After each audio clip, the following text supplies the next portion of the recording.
we know that our old self was crucified with him in order that the body of sin might be brought to nothing, so that we would no longer be enslaved to sin. And so verse 6, we know that our old self, what is the old self? That was us when we were in Adam, when we were dead in Adam under the power of sin in the flesh. That Adamic sinful nature was inside of us, and it was controlling our body, it was controlling our flesh. And so our old self, it says, was crucified with him. So my old Adamic life was crucified with Christ, and it's dead. And the reason for that, in order that the body of sin might be brought to nothing. Now, what is the body of sin? Is that referring to this body? No, I believe it's referring to the power of sin, the body, the entity of sin. And I believe that's speaking about the sinful nature, that Adamic nature. When we were in Adam in the flesh, we were controlled by sin. Sin was leading us. And so this body actually is just a servant of whoever's in control. Whether it's the Spirit in control, leading us in the newness of life, or if it is the sinful nature in control, leading us into sin.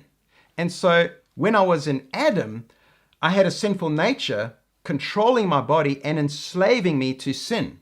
But then I died. My old self died. Now, this flesh, this body didn't die.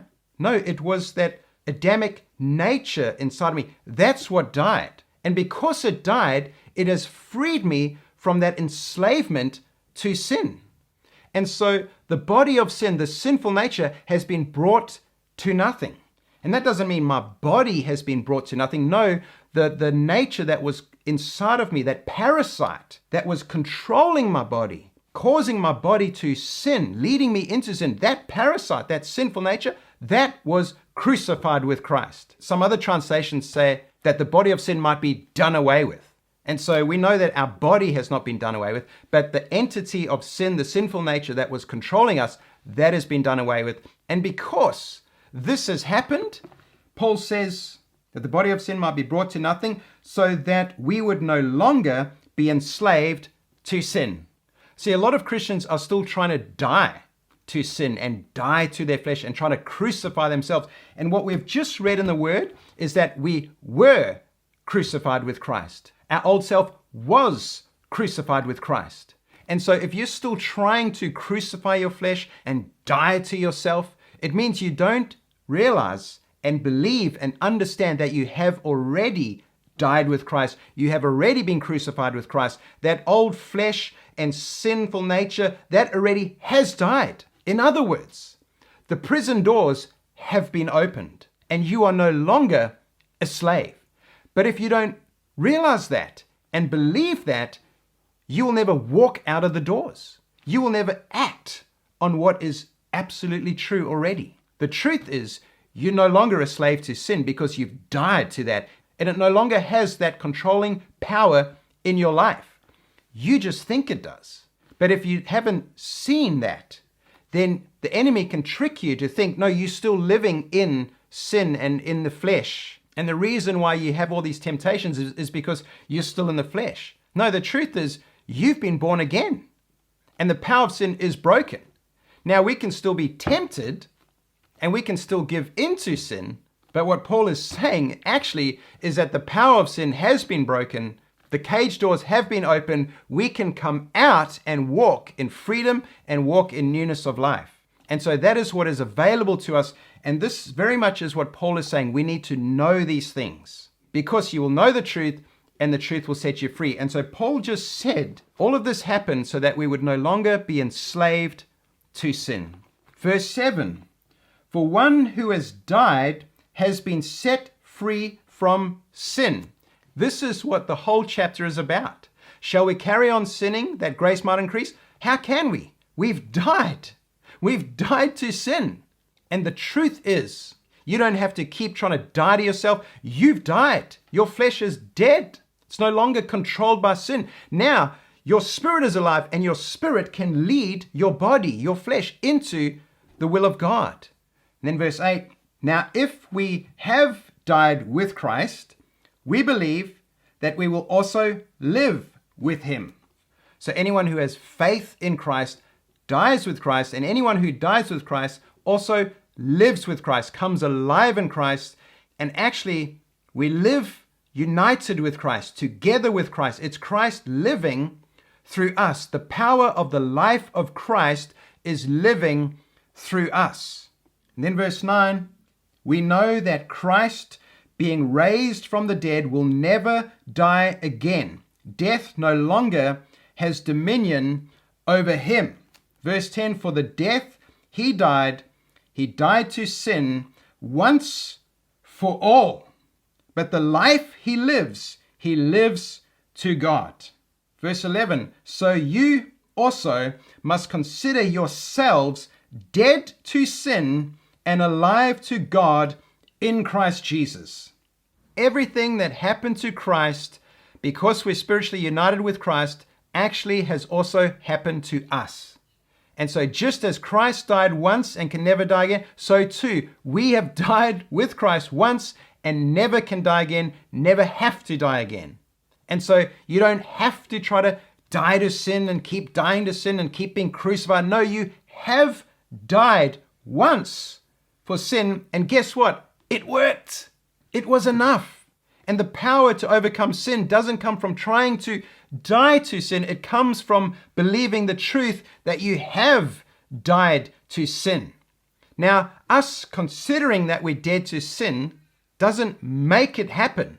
It's already happened, so now consider it, realize it, reckon with it. Stop thinking that sin is alive in you. It's not.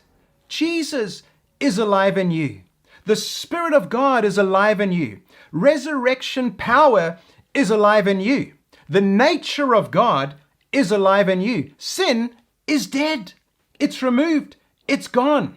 Sin is on the outside trying to get in. See, before Christ, when we were in Adam, sin was on the inside trying to get out, just expressing itself through our body, trying to get out. And law was on the outside trying to get in, trying to tell us, don't do this, don't do that, don't do that. Once we come into Christ, now sin is removed. It's on the outside. And it's trying to get back in through our body, trying to get us to sin, but it's on the outside. And law is on the inside trying to get out. And that law is not the 10 Commandments, it's the nature of God. Hebrews 8 and 10 says, I will write my law in your heart and on your mind. Okay, it's in your nature and it's in your conscience. The law of God, that is the nature of God. And so now God's nature, the sinful nature, is removed. It's on the outside, it's gone. And God's nature is now on the inside of us. And so we don't have that sinful nature, we've got a new nature. And see, as long as you believe you've got a sinful nature on the inside of you, then you'll always have an excuse. Oh, well, it's not me, it's just the sin inside of me and I'm just weak. See, that is why believers continue to struggle with sin, is because we believe the wrong things.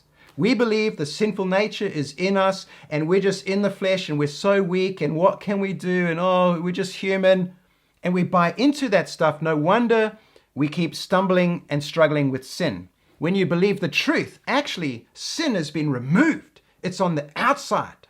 That old life is dead. My old life where I was controlled by sin is dead. And it's buried and it's gone. And now I've been raised up into new life in Christ. And God's nature is on the inside of me. And I've come alive with Christ's life. And his life is living through me.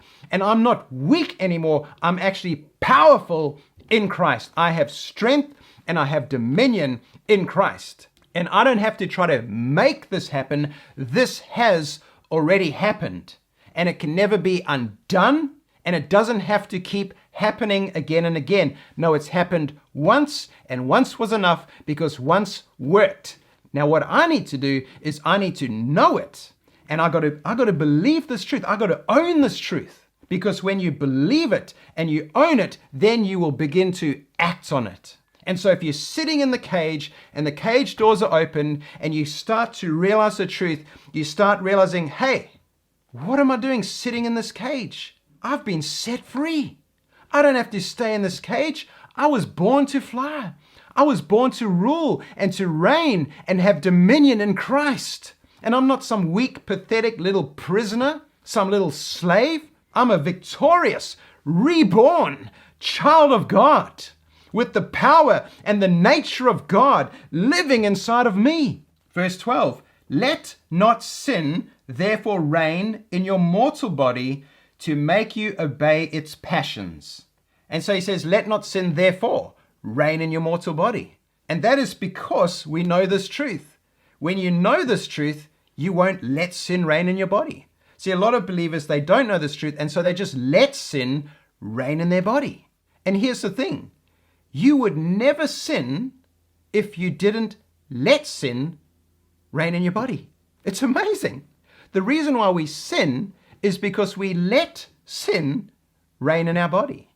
And so people say, oh, what could I do? No, you could have said no to sin. See, nothing can actually make you sin. And if we just never let sin reign in our body, we would never sin. And so the reason that we sin is because we let sin reign in our body. And the reason that we let sin reign in our body is because we believe the lie that we're weak, that we're in sin, that we have a sinful nature, that we still need to keep crucifying our flesh.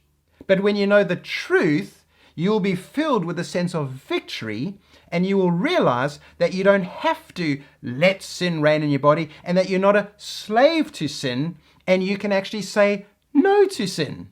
In verse 13, do not present your members to sin as instruments for unrighteousness. So we live in a mortal body, and so this body really, it's neutral. It's a servant to whoever's in control. If worldliness and sin is in control in your life, then your body will just follow that. But if your spirit is in control and has dominion in your life, then your body will follow that and will have to serve your spirit. And so your spirit, your new self, can actually say, notice in no body, you're not going to sin. And so it's saying, don't present the parts of your body to sin. Because if you never presented the parts of your body to sin, you wouldn't sin. And then it says, but present yourself to God as those who have been brought from death to life, and your members to God as instruments for righteousness. So because of what Christ has done for us, we get to take charge of our own body. Okay, the sinful nature is no longer in charge of our body, but actually now our reborn spirit, our new self, is in charge of our body. And so now we can take charge of our body and not allow it or present it to sin and to unrighteousness, but now we can actually present it to God and to righteousness. So instead of sin reigning in our life, actually now righteousness can reign in our life.